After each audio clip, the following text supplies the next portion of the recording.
começa a velejar, segura o leme e aponta o barco e eu estou indo para lá. O barco não vai para lá, ele vai de lado, né? Ele deriva.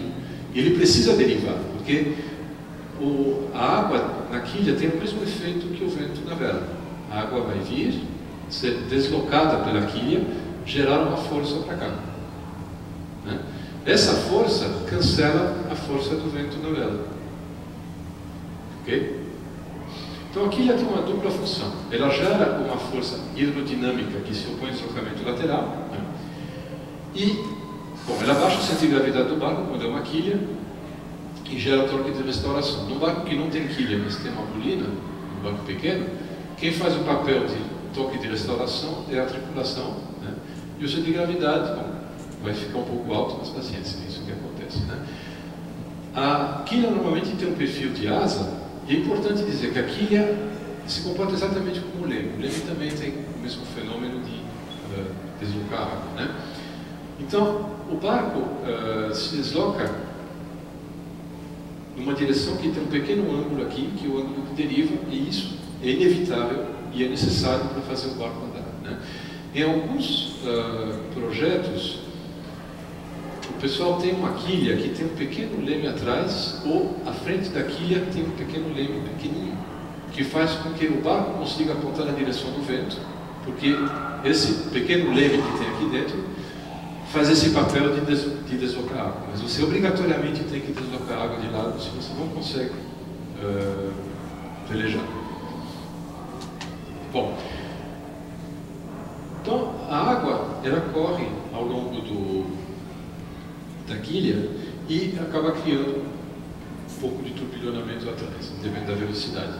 Agora, uma outra coisa que acontece, e isso a gente muitas vezes não se toca, é que quando o barco se desloca dentro da água, né, tem essa quilha, tem uma grande superfície, a água tem que sair de lá, tá certo? Então ela vai contornar a quilha por um lado, pelo outro, mas uma boa forma de fazer também é passar por baixo, né? Esse movimento aqui. Então o barco se deslocando para cá, a água, uma parte vai passar aqui ao longo da quilha, né?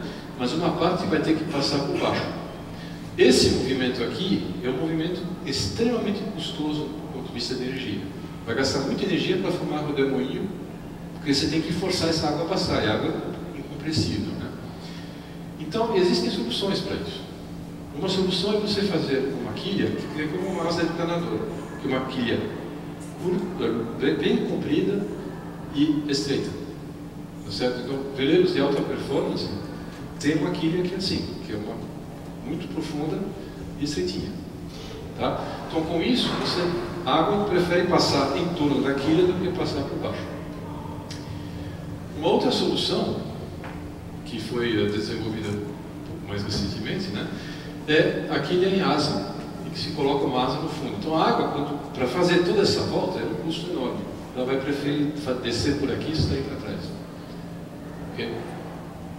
Com esse desenho aqui que os australianos conseguiram tirar a Copa América dos americanos. Bom, então agora eu posso realmente entrar mais em detalhes sobre como as forças e os toques aparecem, né?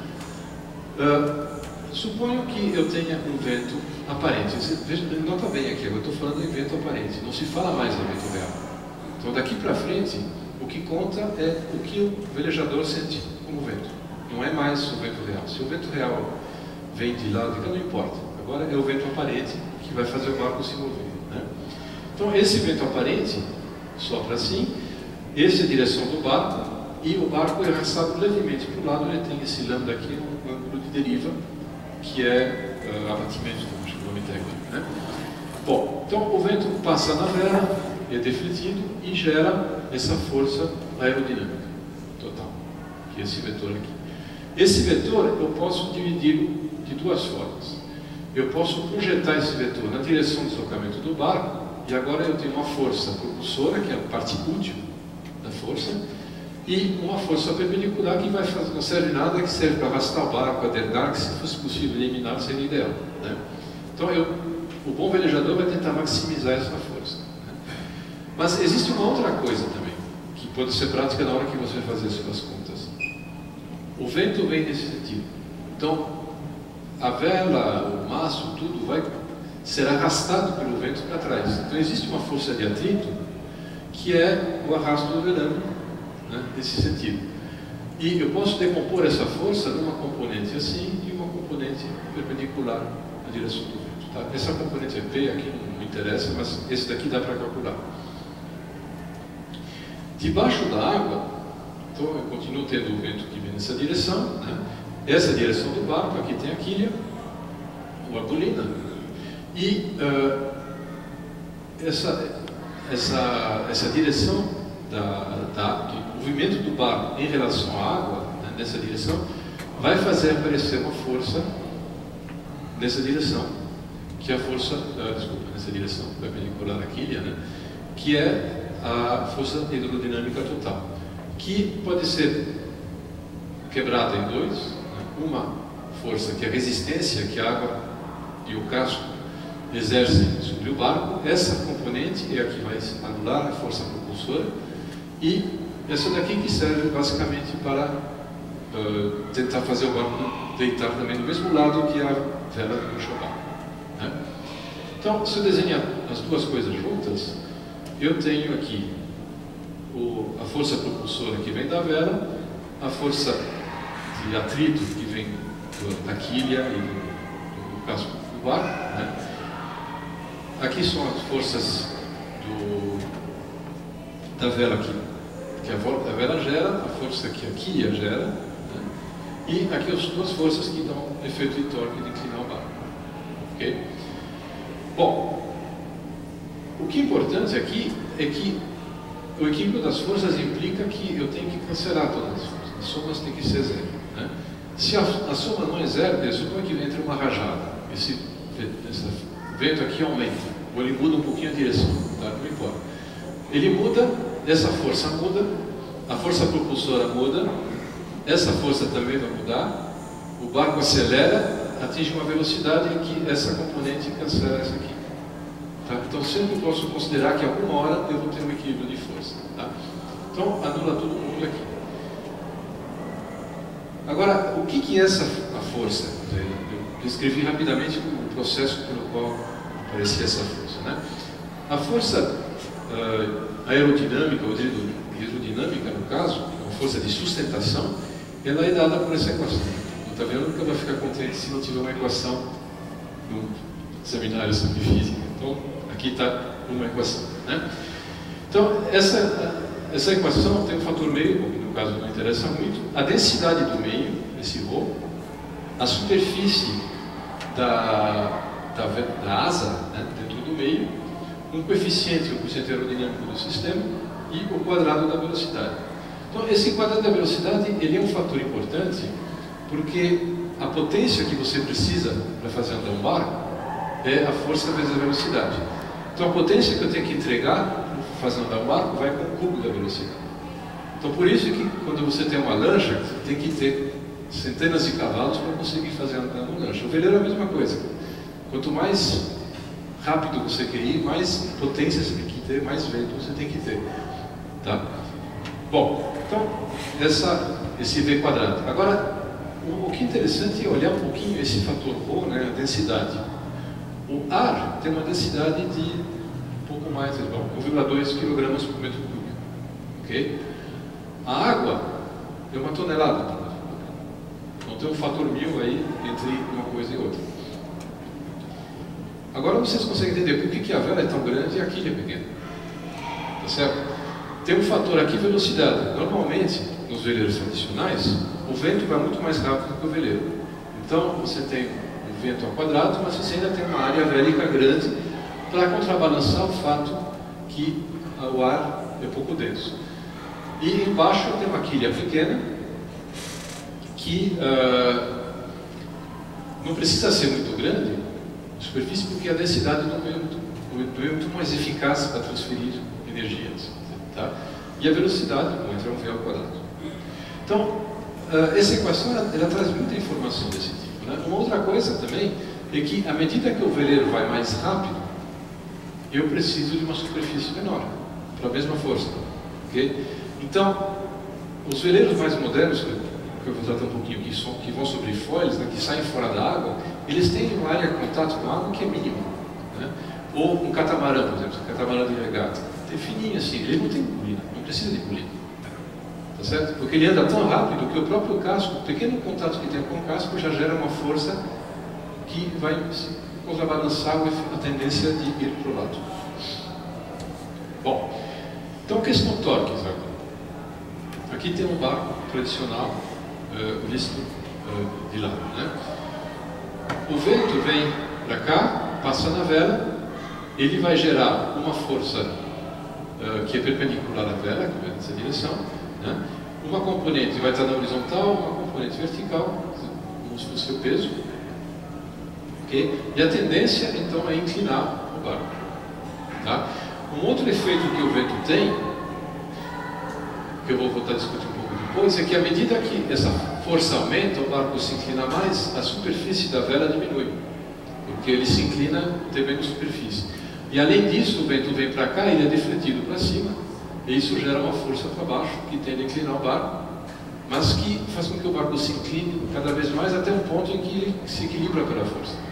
Okay? Então é um ajuste natural que o veleiro tradicional tem quando o vento fica mais forte. Ele simplesmente adera um pouco mais e acha outra posição de equilíbrio. Bom, então isso é a coisa mais óbvia, né? Agora, eu falei que o barco tende a se arrastar nesse sentido. Se o vento vem para cá, o veleiro tenderia a correr para cá. Existe a quilha, então essa quilha tende a fazer o barco girar, porque ela trava o barco tende a se inclinar. Okay? Então existe uma força nesse sentido que tende a fazer o barco girar. Então isso é um lado do torque, né? Quando o barco adera, a quilha aqui tem um certo peso que puxa o barco nesse sentido. Aqui tem o centro de rotação do barco, okay? Então aqui tem o centro de puxo do barco. A quilha vai tender a puxar o barco nesse sentido, restaurar o equilíbrio. A tripulação que vai estar sentada aqui também faz o mesmo efeito. E existe mais um efeito, no caso do casco, que é o seguinte: se vocês olharem, aqui eu tenho a superfície da água, essa parte, que é do casco que está dentro da água, é assimétrica. Okay? E então existe um volume maior desse lado do que desse. Então a força do empuxo não está centrada no barco, ela está de lado. Então isso leva o barco a subir. Okay? Esse daqui é um fenômeno que é utilizado, que explica porque muitos barcos modernos de regata são barcos planos atrás, muito largos. Okay? São extremamente largos. Porque eles têm essa estabilidade de estrutura. Eles inclinam um pouquinho, o lado que está do lado do vento, ele não faz força nenhuma, ele está fora da água. O outro apoia e tende o barco a subir. Suponho que todo mundo deve ter ouvido falar do Mir Klink, né? O Paraty 2, aquele enorme barco que ele tem, né? 2 mastros. Esse é o menor veleiro que você consegue fazer monocasco, que não precisa de quilha. Ele não tem quilha, porque ele tem estabilidade de forma. Ele é muito largo, então o vento não consegue fazer o barco girar. Na hora que ele gira, inclina, tem uma força cada vez maior para trazer ele de volta. Ele não precisa de quilha, de contrapeso. Bom, finalmente existe um torque que eu tinha mencionado rapidamente, segundo torque, que é um torque na horizontal, né? Esse aqui ele não é tão importante na discussão do veleiro propriamente dito, né? Então eu não vou entrar muito em detalhe, mas basicamente o que acontece é o seguinte: a quilha está atrás do mastro, né? O barco tende a girar em torno da quilha. A força que o vento faz na vela, ela vai ser algum lugar entre o mastro e o fim da vela, tá certo? Algum lugar. Esse lugar vai depender da orientação da vela, quanto a vela está aberta ou fechada. Okay? Então, isso é uma questão da regulagem da vela. Então, existe uma probabilidade muito grande da força que atua na quilha, né, que é essa aqui, e a força que atua na vela não estarem na mesma vertical. E isso gera um torque que faz o barco entrar no vento ou se afastar do vento. Tá? Então, o trabalho importante do velejador é acertar isso aqui. Porque se o barco, por exemplo, tende a ir para a direita, para baixo, né? Aqui está no desenho, ele vai ter que contrabalançar isso com o leme. Vai ter que puxar o leme. Se ele puxar o leme, ele freia o barco. Né? Então, esse torque é um torque prejudicial em termos de performance do barco, mas do resto não tem nenhuma importância a mais. Né? Bom, então, como eu mencionei a questão de você ter a quilha, né? No barco grande, a quilha tem dois papéis, um que impede o arrasto e o outro que ele gera um momento para equilibrar o barco. Existe um problema sério, porque quando o barco inclina, então a quilha perde eficiência. E a quilha só vai funcionar com o barco inclinado. Certo? Eu só consigo ter um torque para trazer o barco na vertical se o barco não está na vertical. E aí eu preciso colocar muito peso. Então, uma solução para esse tipo de coisa é o que é utilizado aqui na classe IMOCA, que é uma quilha basculante. Então, eles fazem uma quilha que é uma coisa fina, um bulbo enorme, e eles, quando o barco está dando bastante vento, eles inclinam a quilha para cá. Então, vocês conseguem ver pela transparência da água que tem a quilha e tem um bulbo aqui. Né? Então, esse efeito ele consegue trazer a quilha quase na horizontal, então é um torque muito eficiente para trazer o barco na vertical. Agora, a quilha deixa de funcionar como um plano para impedir que o barco seja arrastado. Aí, o que se faz? Se coloca uma polina, que é uma coisa que não tem peso, então pode ficar do lado a soltamento, no lugar que o barco tende a se inclinar, que é espetado na água e impede o deslocamento lateral. Então você transforma a sua quilha em dois pedaços, um que trata do torque e um que trata do arrasto lateral. E você pode, no caso aqui, controlar a altura de acordo com a velocidade que o barco vai. Quanto mais rápido vai o barco, menos polina eu preciso. Ok? Aquela equação que estava lá atrás. Então isso é uma solução moderna, né, que só realmente apareceu faz uns 15 anos, talvez, e deu muita dor de cabeça, porque esse tipo de coisa é uma força enorme. Imagina você levantar esse bulbo aqui, tem, sei lá, 5 toneladas, né? E esse braço aqui, 4 metros. Então, se segurar 5 toneladas um braço de 4 metros, tem que ter uma resistência que é absolutamente descomunal. Isso só é possível com material recente. Né? A outra solução, né, é... Veja bem, o barco se inclina, ele precisa de algum apoio para impedir ir para lá. Então eu posso, só que eu tenho que arrastar aqui toneladas de material que é inútil. Então uma forma diferente de fazer a mesma solução é você dividir seu barco em duas quilhas. Né? Eu mencionei que a forma do casco bem plano que a gente tem hoje em dia, ele segura o barco, né? Eu posso ser mais extremo, fazer o barco infinitamente largo. Agora ele fica pesado e muito raso. Então simplesmente se quebra o casco em 2 ou 3, né? E se afasta do casco do outro. Agora eu não preciso mais de contrapeso, porque esse barco não vai inclinar.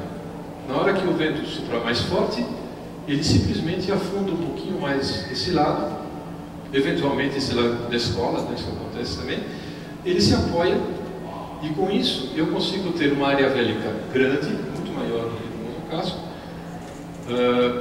e que não muda com a força do vento. Ele não vai inclinar, não vai jogar, não tem uma defesa natural. Né? E consigo com isso uma velocidade muito alta. E como o barco vai rápido, eu não preciso de polina. Um pouco. Né? Eles têm polina, mas não precisam utilizar, a maioria das vezes. Okay? Então são duas soluções diferentes para o mesmo tipo de problema. Mas que é importante entender a física. Né? Bom, no veleiro tem um termo exato para cada objeto, cada ato, né? Mas qualquer profissão tem seu próprio vocabulário, seu jargão. Então aqui no caso, a gente divide, não é só no caso do problema do termo exato, né? Mas cada direção do veleiro em relação ao vento tem um nome diferente porque ele corresponde a um regime diferente de escoamento, portanto de física. Né? Então, nós temos, quando a gente vai contra o vento, tem a orça, né? Depois tem uma região que é chamada través e uma região que se chama empopado. Depois tem outros subnomes, assim, não interessa muito. Mas existe uma região entre um lado e o outro da orça, que é a direção em torno de onde vem o vento, em que nenhum barco consegue andar, porque não tem força, né? Se ele tenta ir na direção do vento, a vela planeja e ele não tem força. Não existe aquela componente lateral que faz o barco ir para frente, tá? Então nenhum barco consegue andar na frente e basicamente ele anda a partir de um certo ângulo. O que eu mencionei no início da apresentação é que os barcos de vela quadrada só conseguiam andar daqui para baixo, ok? E só recentemente que a gente consegue andar nessa direção aqui. Bom, então eu vou tratar esses 3 regimes para ver um pouquinho como é que funciona, porque a física é diferente, né? Então, o primeiro é o mais simples de tratar, é empopado. Aqui nós temos 2 veleiros andando com o vento de popa, né? É a popa rasa. Então, o vento real vem pela popa, então temos o veleiro aqui, o vento vem nessa direção, né? O vento empurra o barco e a vela, é tudo muito para frente. A velocidade do barco vai ser sempre menor que a do vento, porque se ele anda a mesma velocidade que o vento, é o problema daquele coluninha que eu tinha colocado lá, depois do almoço, certo? O barco anda na mesma velocidade que o vento, não tem vento, ele não vai para frente. Ele está indo porque a correnteza arrasta, mas se não, querer velejar sem vento não funciona, ok? Então, uma parte do vento é necessária para manter a vela cheia, né? E só. Bom, o vento aparente vem pela popa também, e eu tenho uma soma, né? O escoamento é turbulento, então realmente é força bruta. Quanto maior a área, mais rápido você vai até um certo limite, ok? Então, mais uma equação. Aqui eu tenho que o vento real é a velocidade do barco mais o vento aparente, ok? E aqui um exemplo, se eu tiver um vento de 10 nós, se o barco estiver andando a 6, que é mais ou menos o que se consegue, 60% da velocidade do vento, o vento aparente, 4 nós, vem de trás. A situação é que você tem um fumante a bordo e você fica com a fumaça o tempo todo.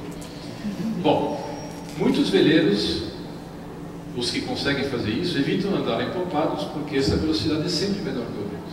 E existe a possibilidade, como eu vou falar daqui a pouco, de ir mais rápido do que o vento, se a gente não for com o vento de popa direto. O vento de través é o vento ideal para velejar, para os cruzeiristas, né? Alguma coisa em que o vento real vai de 60 a 120 graus. Ele é o mais eficiente, porque basicamente a força está na direção do deslocamento do barco. Então não tem perda lateral, etc. O barco anda muito rápido. E é possível ir mais rápido do que o vento nessa direção. E existe uma grande escolha de vela, mas aqui não tem muito interesse em termos de física. O fluxo já começa a ser laminar, ou seja, há pouca turbulência e a gente aproveita mais o vento. Okay? E finalmente a orça, que é a subida contra o vento. Essa foto aqui era apresentada como sendo 2 veleiros da Copa América, dos tradicionais, não as mais recentes, subindo contra o vento. Então, o vento vem aqui de cima, um barco está indo para cá, outro para lá. Né?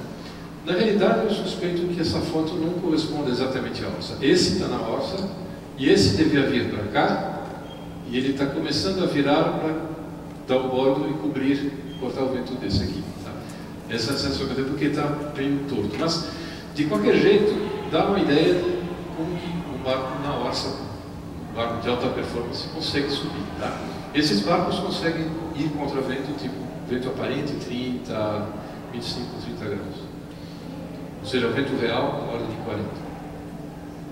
Bom, em termos de velocidades, eu tenho esse diagrama aqui. Então, o vento real vem aqui de cima, né? O barco, estou pegando esse barco, o barco está indo para cá, okay? O vento aparente vai ser, veja bem, se o barco anda para lá, esquece o vento real. Suponha que você tem um barco se deslocando para cá. Então, de onde vem o vento que o barco sente? Ele vai vir para cá, certo? Nesse sentido. Então, o deslocamento do barco gera um vento, nesse sentido, uma flecha oposta a essa. Com o vento real, aparece o vento aparente, que é a soma dos 2 ventos, que é esse aqui. Então, quem está no barco enxerga o vento que vem nesse ângulo, que é mais fechado do que o vento, do que o ângulo do vento real. Então, a tendência, à medida que o barco vai mais rápido, é o vento vir cada vez mais na cara. Por isso que existe um limite. Tá? Ele não consegue ir mais rápido do que isso. Bom, então aqui nesse caso a soma é uma soma vetorial, né? E nesse exemplo aqui eu tenho um vento de 10 nós e o barco andando a 12, que é uma coisa típica de um barco desse tipo aqui, o vento aparente vai ser 20 nós. Né?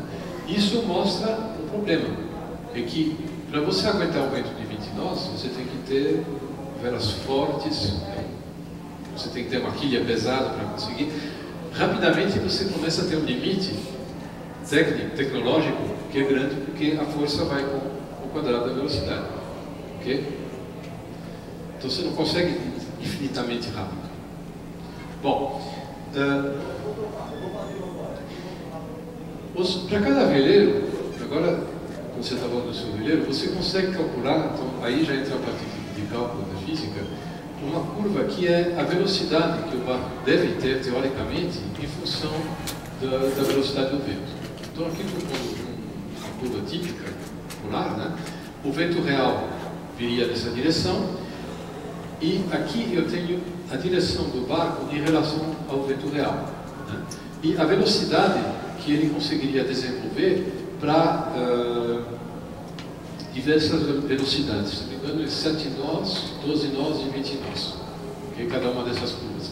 Então, o velejador vai pegar essa informação, ele vai dizer, bom, se o vento real é 12 nós, eu quiser o mais rápido possível contra o vento, eu tenho que navegar a 40 graus em relação ao vento.